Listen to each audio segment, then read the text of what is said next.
Voilà, Obrigado, merci, une belle chanson, enfin, un beau générique avec Ouassuma Makassi, David Lubamba, ça le dit vrai bien. Alors, comme je l'ai dit, je reçois le pasteur Denis Lubamba de l'église Les Amis de Jésus-Christ. Bonsoir pasteur. Bonsoir papa. Comment vous allez? Dieu me fait grâce. Très bien, merci beaucoup. Il nous a invités, il y a 100% Star. Il y a pourquoi Alléluia. J'aimerais qu'on se présente d'une façon détaillée et approfondie. Il y a la personne de Denis Lubamba. Ok, merci. Qui êtes-vous? Merci pour la parole et merci pour votre invitation. Laisse que le Dieu pour qui Jésus serviteur vous bénisse et bénisse de même votre émission. Merci. Moi, c'est le pasteur Denis Lubamba, le représentant légal de la communauté Les Amis de Jésus-Christ. Nous sommes situés à Lipen, précisément sur la route de Matadi, numéro 270 bis, dans la commune d'Engaliem. Okay. Et pour ceux qui aimeraient se référer juste en face de la rectorat de Lipen ou de la route banque, nous sommes juste en face. Très bien. Et je suis pasteur de cette communauté dont nous avons quelques extensions. Précisément ici à Kinshasa, nous avons une extension à la Cité Verte et une autre extension au niveau de Mbanzamou. Très bien. Père d'une grande famille. Exactement. Merci beaucoup. Alors, vous êtes pasteur. Oui. Bon, vous n'avez pas dit dans votre présentation, ici Kotanga, tout ça. J'allais là, sa question. Je suis disposé, je suis à votre porte. Les études, où c'est? Les études, personnellement, je suis gradué en théologie. J'ai fait la théologie chez Institut Chemin de Maus, dont mon recteur c'est le docteur Sonny Mukwenze, qui vit présentement aux États-Unis. Et les études humanitaires, j'ai été élève à Kimwenza, et après Kimwenza, j'étais à Banzaboma, au collège Notre-Dame de Banzaboma, et après j'ai fait les études bibliques, comme je venais de le dire, et je suis pasteur présentement comme en fonction. Pourquoi vous êtes décidé à faire la théologie pour devenir pasteur? Pourquoi ces choix? Dire que j'ai fait la théologie pour devenir pasteur, non, sauf que voilà, j'ai reçu la vocation. Et quand on a la vocation, on doit être suffisamment équipé en rapport avec la fonction que vous êtes censé jouer ou remplir dans votre vie. C'est comme ça que je suis allé apprendre pour savoir comment conduire le peuple de Dieu. Et non tout simplement, c'est aussi une condition sine qua non pour être responsable ou pasteur d'une église. Très bien. Merci beaucoup. Alors, quand est-ce que réellement vous avez commencé votre vocation, si je peux le dire ainsi? Vers quelles années et les circonstances? Vraiment, c'est une longue histoire. Oui. Je dois aller juste au début pour m'expliciter. Comme toute personne qui se recherche dans la foi, j'ai débuté dans plusieurs églises. Oui. Pour votre savoir, nous sommes tous au départ catholiques. Très bien. J'ai été catholique. Moi aussi, je l'ai été. J'ai été catholique, j'ai eu mon baptême, ma première communion. Oui. Mais chose étonnante, moi je suis kassaïen, mais j'ai fait ma langue, comme l'on dit, au Bas-Congo, où je l'ai fait en Kitando. Ok. Je ne connais pas le Kitando, mais il suffisait de répéter quelques mots en Kitando. Et ici, je répète mieux et j'étais baptisé et j'ai eu ma confirmation. Après que je suis sorti de là, je suis rentré, disons, à Kinshasa, où j'ai continué à vivre comme tout homme qui se respecte. Après un jour, j'ai été invité à une église, comme nous appelait l'église La Borne. C'est là où je donnais totalement ma vie. La Borne de Lipen, bien sûr.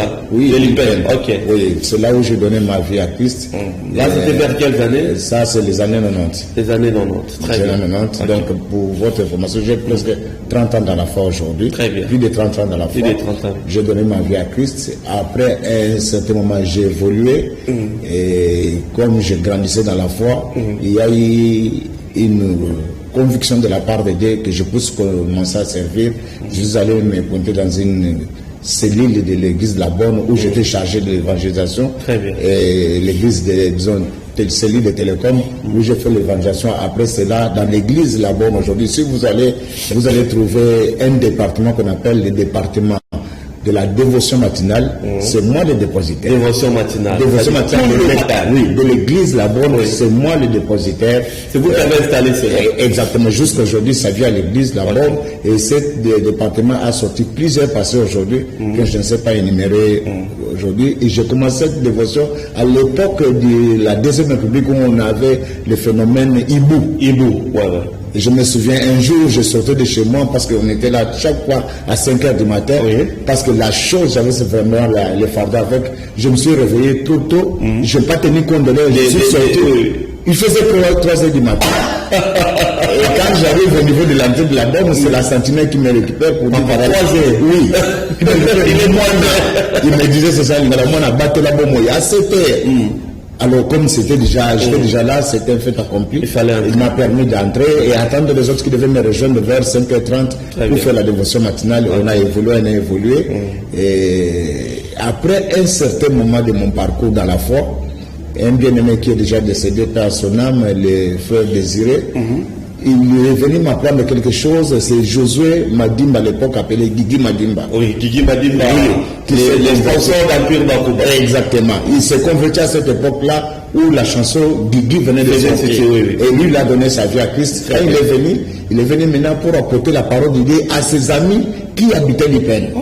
Et donc, je me citer Yves Itela, Derval Kwakala qui est déjà décédé, et il y a de même Kousma, Marc, qui vit présentement en Europe, je pense bien. Mais dans leur discussion, il y avait toujours de l'incompréhension.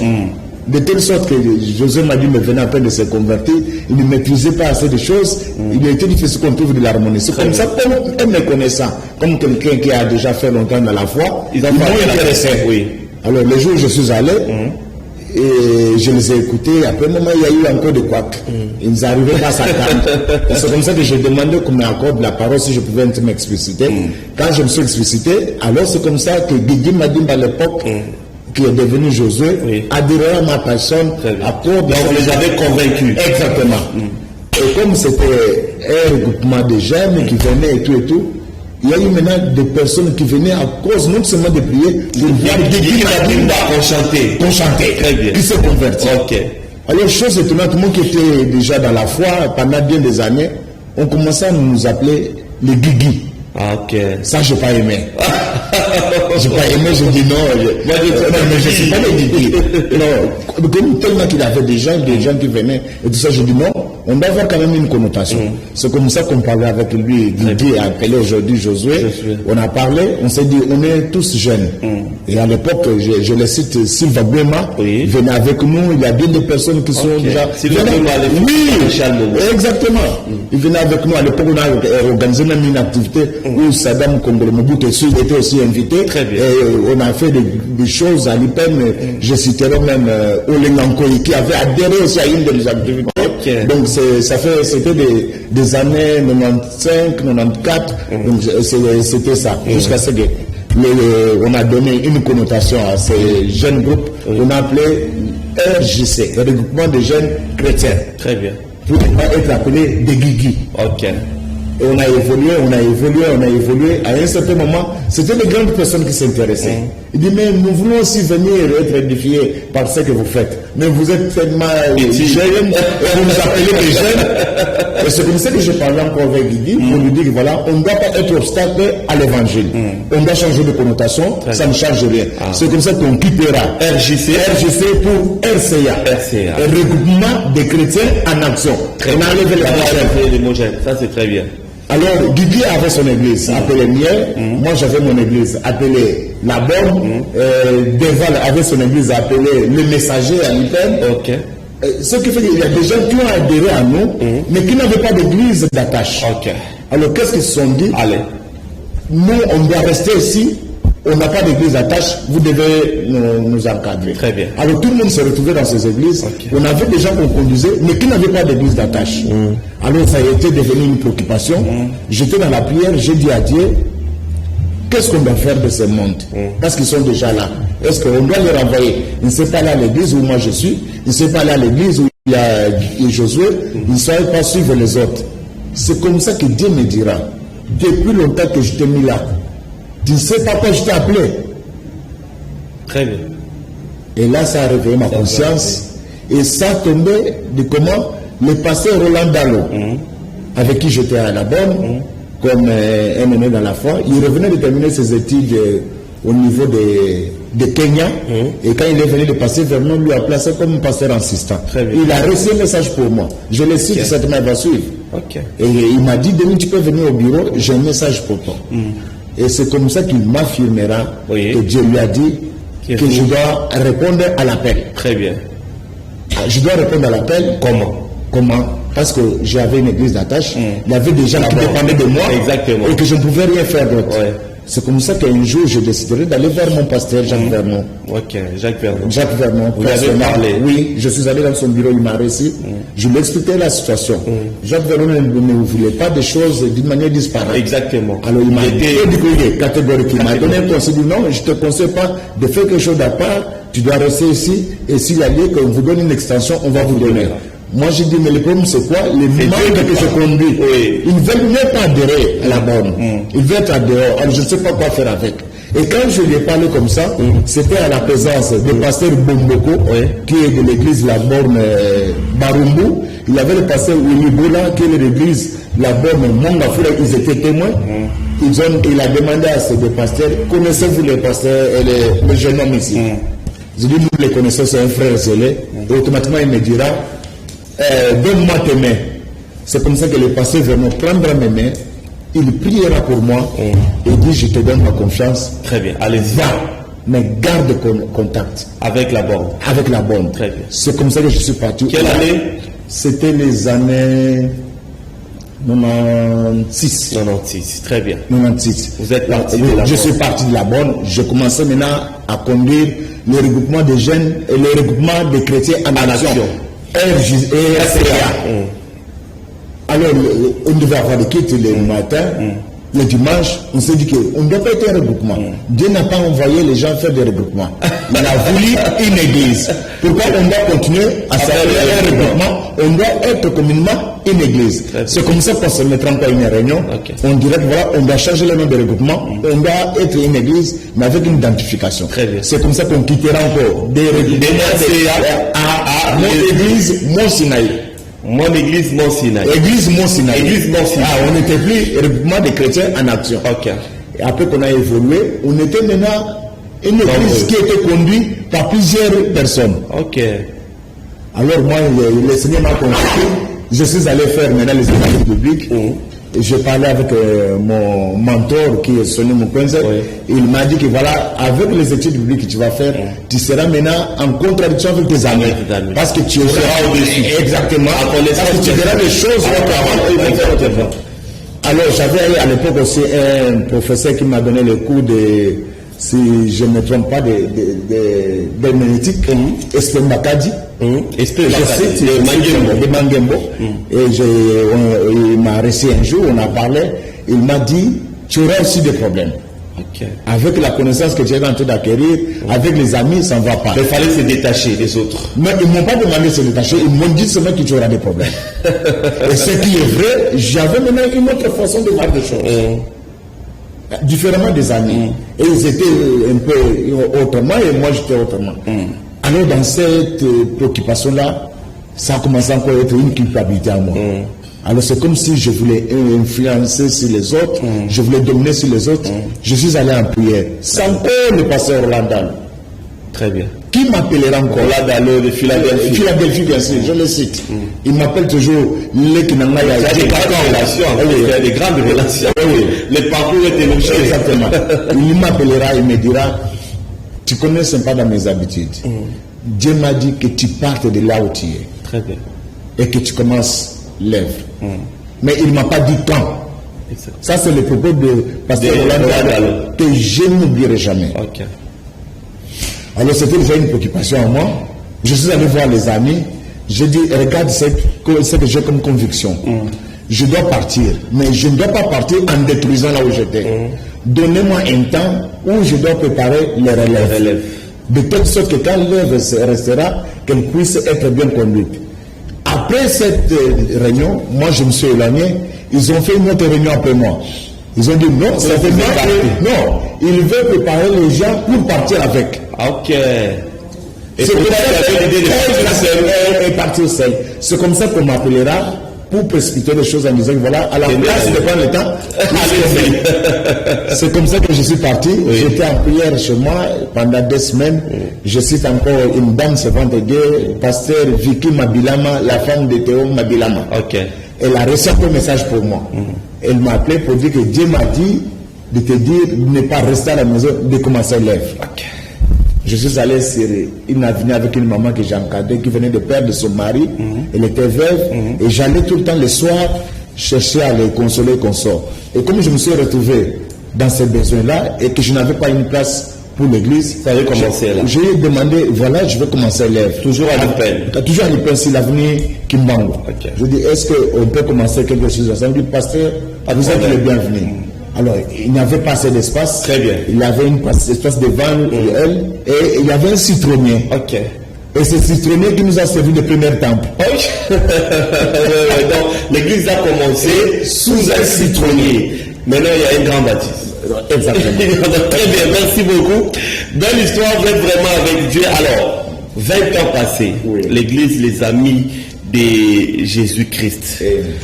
Je peux dire quelles sont les réalisations de l'église par rapport à la spiritualité, par rapport aux âmes gagnées et puis par rapport au développement des fidèles et de vous-même, les pasteurs titulaires. Vous savez, papa, j'ai un vrai problème. Je suis presque dans une confusion aujourd'hui. Comme je venais de relater mon histoire, j'ai une source. Et ma source, c'est l'église La Bonne. Et mon père spirituel, c'est Jacques Verdon. Et cet homme m'a appris le sérieux. Il ne m'a pas appris la négociation à l'église. Ça, c'est vrai. Il ne m'a pas appris la négociation à l'église. Ce qui fait que voilà, je me suis toujours posé la question, est-ce qu'un jour j'aurai aussi une grande église? Parce que moi, je ne tiens pas au nombre de gens, je tiens à la qualité de la foi des gens. Exactement. Donc c'est ça mon cheval de bataille, c'est ça que je poursuis tout au long de ma vie. Et ce qui fait que voilà, dans le cadre de réalisation, ça fait 20 ans, aujourd'hui j'ai presque plusieurs églises qui ont bâti à l'Upen. Ce sont des églises dont beaucoup de gens qui fonctionnent, ce sont des gens que j'ai encadrés personnellement, même en dehors du pays. Ils sont aujourd'hui des pasteurs, des grands encadrés, ils sont sortis sous ma formation. Et présentement, l'église que moi je dirige, nous avons des extensions présentement ici et un pasteur consacré qui est en Caroline du Nord aux États-Unis et qui est sous mon mentor. Très bien. Donc je suis le mentor, je vous donc ça va très bien. Très bien, et dans le cadre de développement, parce que l'église en dehors de la spiritualité, c'est une unité de développement. Exactement. Et l'église aujourd'hui, on a totalisé 20 ans, mais nous avons un centre de santé qui a déjà totalisé aussi 5 ans d'existence. Ça c'est très bien. Alors le bilan, on peut dire c'est positif. Je dirais positif, mais pas tout à fait ce que nous devons être. Qu'est-ce que vous voulez? Comment voulez-vous être? Dieu nous a promis de grandes choses. On attend, avec le temps, cela va se réaliser. Très bien. Merci beaucoup, pasteur Denis Lubamba, Église les Amis de Jésus-Christ. Les représentants légaux de la communauté, les Amis de Jésus-Christ. Alors, 20 années passées, maintenant, à sa 20e année, vous avez décidé de marquer l'histoire au travers d'une grande convention. Exact. Ça se passe comment? Ça va se passer comment? Et puis pourquoi une convention à ces 20 ans? Oui, une convention parce que, vous savez, Dieu dans sa logique, il a toujours inspiré, toujours donné une pensée qui doit conduire son œuvre. Ce qui fait qu'à cet âge de 20 ans, Dieu nous a mis une pensée à cœur que nous devons partager, qui pourrait être pour nous comme un cahier de charges dans lequel nous ne pouvons aucunement s'écarter. Nous devons marcher, et quand nous marcherons de la sorte, ce que Dieu a promis de faire avec nous, il le fera. C'est comme ça qu'à travers cette convention organisée, nous essayons d'étaler la pensée de l'Éternel, l'idée que Dieu a pour son peuple, particulièrement pour l'Église des Amis de Jésus-Christ, et pour tous ceux qui pourront répondre à nos invitations. Nous donnerons une pensée claire de Dieu, de ce que Dieu attend que nous puissions être. Comme qui dira Bakou, que j'étais à mon poste, j'attendais ce que Dieu pourra me dire. C'est-à-dire nous devons marcher selon la pensée de Dieu et selon ce que Dieu veut que nous puissions faire. C'est ainsi que la raison pour laquelle la convention est organisée. Alors j'ai vu les affiches comme thème du donner et du recevoir. Parlez-nous en 5 minutes du donner et du recevoir. Oui, nous parlons du donner et du recevoir certainement parce que il y a une réalité derrière vous là. Oui, l'affiche. Il y a une réalité qui se vit aujourd'hui à l'église. Et cette réalité fait que voilà, beaucoup de gens, même en priant, même en étant chrétiens, ils ne veulent pas la main de Dieu. Ils ne veulent pas les choses se réaliser dans leur vie, quoique en étant avec Dieu. Je vais vous illustrer cela. Vous savez, il y a eu le défi entre les camps d'Israël et le camp des Philistins. Ok. Et dans le camp des Philistins, il y avait Goliath. Et dans le camp des Israélites, il n'y avait personne, il n'y avait que Dieu. Mais chaque fois, le camp philistin lançait le défi au camp israélite qui avait Dieu, mais aucun combat n'était livré, aucune victoire n'était attribuée, aucun qui appartenait à Dieu. Ok. Pourquoi? C'est parce que la condition sine qua non, pour que le combat soit engagé, il fallait qu'une personne sorte du camp des Philistins, qu'une autre personne sorte du camp d'Israël. Et chaque fois que le camp d'Israël et des Philistins sortait une personne qui s'appelait Goliath, du camp israélite, les gens reculaient à la place d'affronter. Parce qu'il était très fort. Non seulement il était très fort, ils avaient peur d'affronter la personne. Or, ce sont eux qui avaient Dieu et donc qui avaient Dieu dans leur camp. On sous-entend que si Dieu est dans votre camp, la victoire est certaine. Très bien. Alors qu'est-ce qu'il y a eu? Il n'y a jamais eu une personne qui pouvait affronter Goliath. Dans sa souveraineté, Dieu a jugé bon qu'il puisse amener quelqu'un d'autre que nous appelons David. David, la Bible nous dit que voilà, pour une fois, quand Goliath est sorti du camp des Philistins et qu'il a affronté le camp d'Israël, pour une fois les Philistins ont remarqué qu'une personne est sortie au bout du camp d'Israël. Oui. Parce que c'était la condition sine qua non pour que le combat puisse avoir lieu et celui qui devait remporter pour son camp. Aussi petit soit-il, mais c'était quand même quelqu'un qui est sorti. Parce que personne n'est sorti. Exactement. Mais comme c'était le camp de Dieu, Dieu devait être là. Oui. Mais j'aimerais dire quelque chose de très important. Dieu n'a jamais agi à la place de quelqu'un. Et Dieu n'agit jamais à la place de quelqu'un. Mais Dieu accompagne l'homme. Très bien. Donc ce qui restait pour le camp d'Israël, ce n'était pas question d'avoir des biceps. C'était question de s'engager pour que Dieu vous accompagne. Et c'est ainsi comme David s'est manifesté, Dieu a accompagné David pour terrasser Goliath. Et dans la notion du donner et du recevoir, qu'est-ce que nous relevons? Nous ne pouvons aucunement récolter ou moissonner là où on n'a jamais semé. Très bien. Beaucoup de gens ne font rien aujourd'hui, mais ils veulent avoir. Vous ne s'aimez pas, vous n'aurez rien. Pratiquement impossible. Et souvent quand on parle de semer, les envoyer l'argent, non. Là où vous êtes en train de travailler, pas plus loin qu'il y a quelques minutes, j'étais en train de louer votre bravoure. Ah oui. J'étais en train de louer votre bravoure. Exactement. J'étais en train de louer votre bravoure. Pourquoi? C'est parce que vous êtes en train de semer un travail qui fait que vous puissiez mériter ces bravoures-là. Okay. Je te mets ça. Quand nous parlons de la notion du donner et du recevoir, ça dit qu'il y a des actes, il y a des choses qu'un enfant de Dieu, un serviteur de Dieu, un pasteur, prophète, que sais-je, est censé faire pour qu'il arrive à un résultat.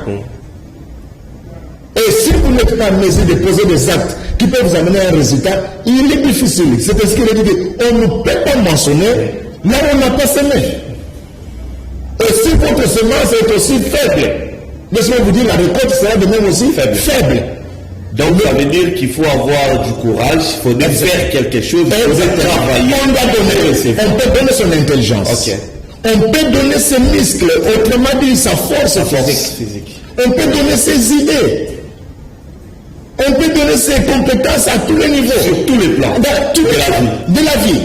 Il faut donner pour recevoir. Et si vous ne donnez pas, vous ne recevrez pas. C'est ça, nous allons essayer d'expliciter, de développer cela. Il y a plusieurs sous-thèmes où les hommes de Dieu vont défiler expliciter. Pendant pratiquement 6 jours. Pendant 5 jours.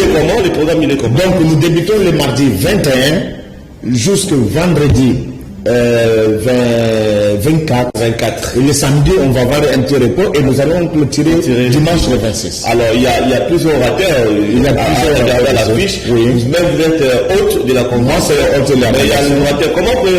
Quels sont les critères pour faire le choix des orateurs par rapport à un thème? Par rapport à un thème, la première des choses, c'est quoi? Et il y a un adage que j'aime bien. On dit, dis-moi qui tu fréquentes. Je te dirai qui tu es. Donc moi, qu'est-ce que je voulais dire? Il ne suffit pas d'être prédicateur. Il ne suffit pas d'être pasteur. Au départ, ton message doit être une édification. Si vous êtes pasteur et que ton message n'est pas une édification, ne cadre pas avec ce que je confesse comme foi, ce n'est pas à cause de ce que vous êtes célèbre que je dois venir auprès de vous. Il y a le pasteur Roland Dalo qui devait être avec moi, vu son temps, Il a promis qu'il pourra nous faire être un orateur surprise. Okay. Oui, parce que pendant notre période, lui sera en train d'installer Philadelphie Matete. Très bien. Oui, il a vraiment tout le temps, il va donner un séminaire là-bas. Okay. Il va chercher à trouver un pour être là. Okay. Oh, ouais. Donc tous ces gens que j'ai choisis sont des personnes que je connaisse et dont je connais aussi la confession de leur foi. Très bien. Nous parlons le même langage et nous croyons que voilà, dans l'église, il n'y aura pas une compromission. Très bien. Il y a quelques noms. Il y a quelques noms, il y a précisément le pasteur ou l'apôtre J.P. Kungu. Là, c'est un ami de longue date qui fut aussi mon professeur dans le cadre de la christologie. Et c'est quelqu'un qui a beaucoup épaté ma vie. Et depuis que j'ai commencé mon ministère, autrement dit l'église des amis de Jésus-Christ, il a été toujours à toutes nos conventions. Il a de même un de mes professeurs aussi qui m'a donné le cours de l'histoire de l'église, le pasteur Moshi Timothée de l'église de la Restauration. Très bien. Et il sera aussi orateur. Il a le pasteur David de l'église de la sanctification à Lenda. Il y a le pasteur Meillard, l'apôtre Meillard, qui était un ami de longue date. On était même amis depuis l'enfance et il est devenu serviteur de Dieu. Moi aussi, j'ai déjà prêché à son église, particulièrement en Afrique du Sud. On se connaît très bien. Il sera aussi orateur. Il a aussi mes enfants dans la foi. Le pasteur de l'église de Cité Verte qui sera aussi oratrice. Il y a le pasteur de l'église de Manzamou qui sera, et puis d'autres enfants qui sont avec moi à l'église locale. Très bien. Donc, à quelle heure? Donc, nous débutons à 15h30 jusqu'à 19h30. Très bien. Qui sont attendus pour prendre part à cette convention? Je dirais tous ceux qui ont fait d'abord passage dans mon ministère.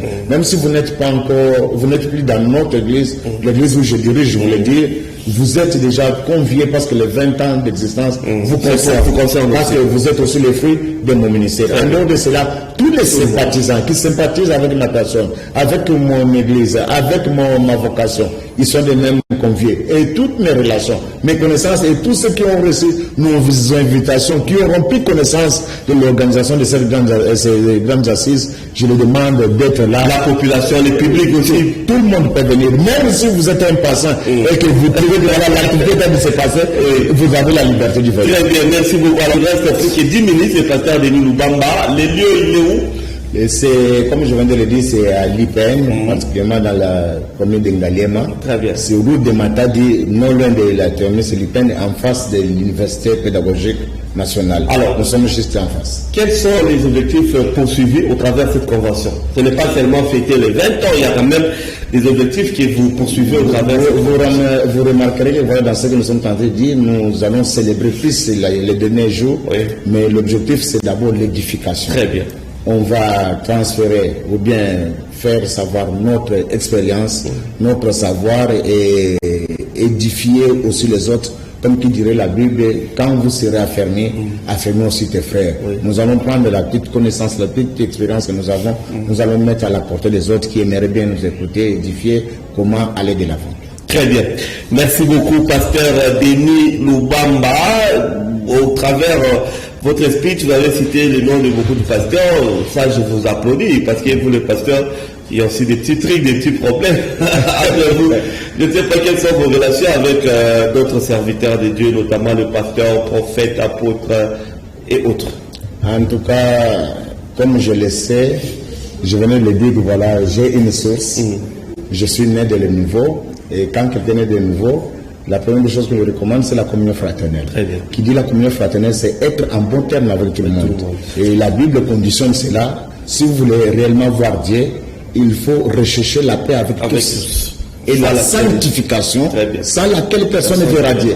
Et nous ne sommes pas venus prier pour avoir le mariage. Nous ne sommes pas venus prier pour être célèbres. Nous ne sommes pas venus prier pour avoir de l'argent. C'est pour aller au ciel. Alors, comme la condition sine qua non, pour aller au ciel, c'est être en paix. Donc, il faudrait je vous informe que je suis en paix avec tout le monde. Pour votre savoir, j'ai été aussi, présentement, je suis un peu retiré pour me concentrer dans le ministère. J'étais le secrétaire provincial des églises de réveil. Les églises de réveil. J'ai travaillé avec les apôtres Capitao, dont j'étais son collaborateur direct, et je travaillais avec Amos Mbayo, dont j'étais son collaborateur direct, et avec le prophète de l'Okama. On a travaillé à l'époque quand il était encore provincial. Maintenant, on a un bon terme, on s'appelle. Donc, je suis bien avec tous les pasteurs. Ok. Dodo Kaba, Obarogi, Robinista, président Sénite. Bon, on va, ça c'est un autre. Alors, pasteur Denis Lubamba, on va bientôt finir. Une question, l'église au Congo, comment va-t-elle? Comme j'ai 20 ans aujourd'hui d'existence, ce qui fait qu'il y a une petite expérience avec moi, et conformément aux Écritures. L'église au Congo, aujourd'hui, je pourrais dire qu'elle est biblique. C'est-à-dire? Je m'explique. Elle est biblique dans quel sens? Elle a atteint l'âge de la parole de Dieu. Parce que tout ce qui se passe aujourd'hui, la confusion, les désordres, les perturbations, des serviteurs qui ne sont pas sérieux et consorts, ce n'est pas du nouveau, ce n'est pas des surprises, c'est du prédit. Ce qui n'est pas bien. Non, moi je dirais que c'est bien. Et là, la parole de Dieu est en train de prendre sa part de ce. Exactement. Ni que cela, la parole de Dieu ne sera pas vraie. Et moi, quand je vois toutes ces choses, je donne cela une connotation, j'appelle ça l'âge de l'église. Donc, l'âge de l'église, c'est-à-dire l'église a atteint un certain âge où les choses qui ont été dites pour elle est en train de s'accomplir. C'est l'âge, donc on ne peut pas changer, les choses seront telles qu'elles sont, mais la Bible dit que voilà, pour ceux qui auront connu leur Dieu, agiront avec fermeté. C'est-à-dire, ils ne vont pas être pavés à gauche, à droite, ils vont rester dans l'intégrité, ils vont rester dans la crainte de Dieu, ils vont continuer à servir Dieu dans la fidélité. Donc, il ne faut pas s'inquiéter parce qu'il y a eu ça, il y a des ordres, il y a ceci, cela. C'est l'âge de l'église, trouvons ça normal, comme tout enfant qui a atteint un certain âge de la puberté, il va tenter de voir les filles, il va tenter de voir des garçons, et tout. C'est l'âge pour l'âge de l'église. Dans 10 ans, ça sera toujours comme ça? Si telle est la volonté de Dieu, ça sera comme ça. Si telle est la volonté de Dieu, on ne peut pas y changer. Parce que la Bible dit que rien n'arrive sans que l'Éternel soit l'auteur. Donc c'est Dieu qui permet tout, le mal comme le bien. Donc moi je prends ça dans ce sens-là, et sans doute aucunement m'inquiéter, et c'est au contraire, ça me donne les repères pour savoir comment je dois conduire mon ministère et ma personne moi-même. En tout cas, ça c'est très bien. Je reçois beaucoup de pasteurs, mais toutes ces phrases, je n'attends pas souvent, en tout cas, c'est très bien. Que Dieu vous bénisse. Merci beaucoup. Alors, nous sommes arrivés pratiquement presque à la fin. Est-ce qu'il y a un message important que vous voulez faire passer aux enfants de Dieu, bon, à tout le monde? Parce que Dieu n'est pas seulement pour ses enfants, mais pour tout le monde. Ok, le seul message que je voulais adresser au peuple de Dieu qui me suivent présentement, c'est d'abord de savoir que voilà, les temps sont difficiles. Et maintenant, ces derniers temps, ça m'arrive même de prêcher en pleurant. Parce que ce que Dieu attend de l'Église, l'Église ne répond pas. Aucun pasteur ne le maître de l'Église, y compris moi qui vous parle. L'Église, c'est l'Église de Jésus-Christ. Celui qui s'est dit lui-même, personne n'a introduit une requête pour dire je dois bâtir une église pour toi. Il a dit sur Pierre, tu es Pierre, sur cette pierre je bâtirai mon église. Ce qui fait que quand nous devons faire l'œuvre de Dieu, quand nous devons conduire le peuple de Dieu, nous ne devons pas le conduire selon nos propres intérêts ou nos propres pensées que nous avons. Nous devons nous référer toujours au maître de l'église. Et quand nous nous référons au maître de l'église, nous serons amenés le peuple de Dieu dans la vérité, dans la crainte de Dieu et rien d'autre que ça. Et tout ce qui reste, c'est Dieu qui nous récompense. Et si Dieu ne vous récompense pas, les efforts sont vains. Alors, si tu veux résumer, nous sommes par rapport à 20 ans d'église, dans la convention, dans l'Ingala aussi, pour l'Ingala. Tikete Nzamba Zolokumu, Nzamba ya Pessinga opportunité, Papa Laurent, Nakutana de l'eau, n'a pas molio parce que je vous ai toujours suivi à la télé. C'est pour la première fois qu'on échange comme ça. Que le Dieu que je sers vous bénisse. Na sengi, na bandekonyo so balandingai. Tikete Nzamba, tozo salela, oya benga biso, achabiso, vous allez basali na ye, apambola bino, na sengi bino so, bo comprendre tani tozali, kolala kolamukeza bêtise, on ne sait pas ce que la journée de demain nous réserve.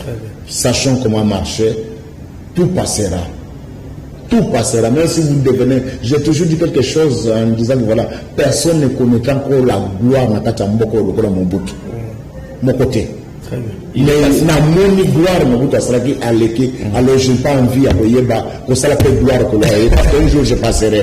Alors marchons dans la sobriété, tous à la sobre, tout temps dans la bobane na Nzambe, tout répondre à l'entendement na Nzambe, ou union se tikali Nzamba comment que tout temps la kati na bobane na posa na il va nous accorder au nous avons besoin. Convention pour la convention na sengi bande ko nyonso yo muto yokaki na nzela télé na nzela émission na nzela track na nzela invitation soit na ba bâche côté otangaki nazo invité yo ko zanga te mukolo mardi ti mukolo dimanche nzamba ko utiliser basal na ye pour na bino te pour na biso 20 ans ce n'est pas quelque chose de passager, on a qu'une certaine expérience, autre partageons la bande et pas la bango, na Sendibino, Boya, Bozangate. Merci beaucoup. Il y a quelques salutations.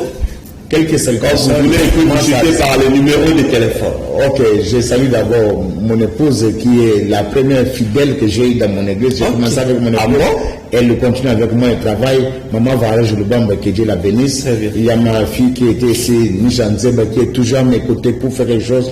Que Dieu la bénisse. Et je bénis les frères Serge Makoso, un de mes enfants. C'est que je tapote tous les jours. Je cadre toujours, il faut faire ça. Je l'aime beaucoup. Communication. Et je suis convaincu qu'il y a ça là. N'a pas l'église, nous sommes les amis. N'a pas les relations, nous sommes pasteur, nous sommes nous avons un pambola bino, n'a pas mon papa Laurent Fabrice, un garçon bien doux posé, merci beaucoup. Numéro de téléphone? Numéro de téléphone, est à 049 36 370, ce que vous avez 049 994 fois 36 370. Ce qui est bien à tout moment, téléphone est un bon moment pour répondre ils appellent WhatsApp. Merci beaucoup l'homme de Dieu, le pasteur Denis Lubamba. Mesdames et messieurs, c'était la star de cette semaine que j'ai reçu dans cette émission par rapport à la convention qui va être organisée dès ce mardi dans l'église Les Amis de Jésus-Christ. Merci pasteur d'avoir répondu à notre invitation. Merci beaucoup papa. J'espère que ça sera pas pour la dernière fois. Ce n'est pas la dernière fois. Merci. Balasima, on se verra aussi. Merci à Koupa. Merci à Serge Makoso. La rediffusion c'est le mardi à 16h30.